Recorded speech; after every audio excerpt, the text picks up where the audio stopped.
All right, let's begin.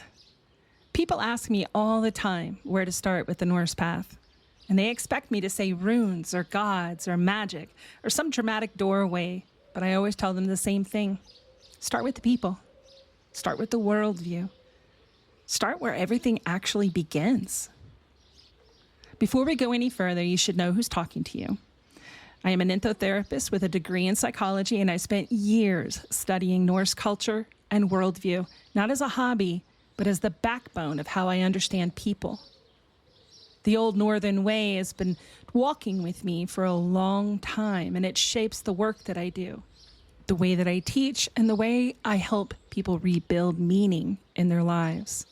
And this podcast, Voice of Seiðr, is where I bring it all together. Not to sell you an aesthetic, not to drop you into a fantasy, but to help the old world make sense again. To show why these people moved the way they did and why their worldview still has teeth today.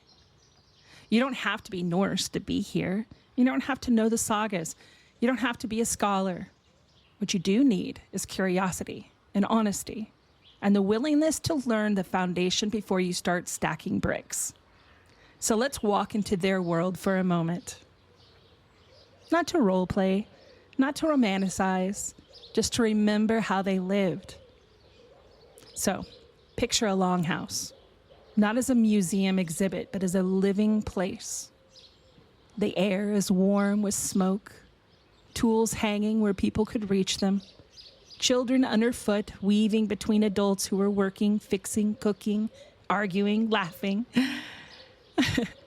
animals in the back stalls, and a hearth throwing light across everything. There's nothing glamorous about it. It's practical, crowded, and alive. And that's the point. The Norse didn't divide life into sacred and ordinary.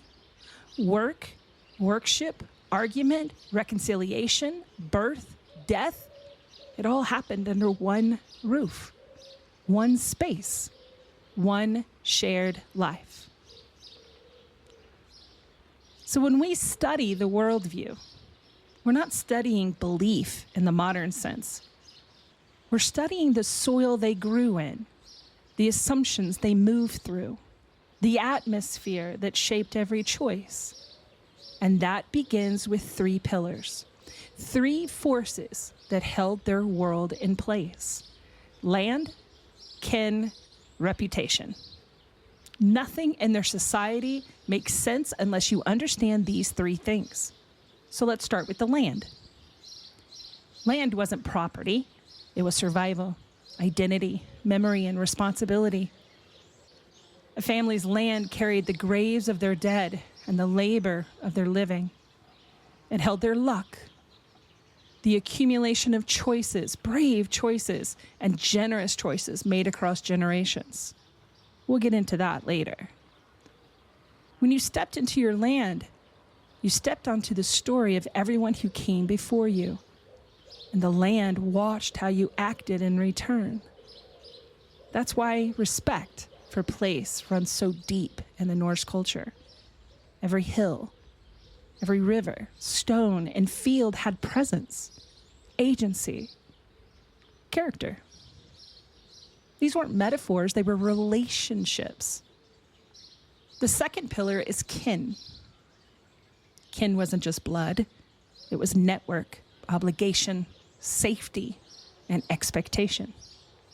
Your kin determined who supported you, who defended you, who carried your reputation forward, and who could call when you needed them the most.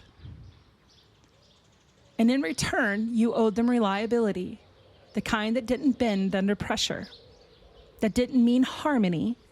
Kin argued, kin feuded, kin annoyed each other just like families do today.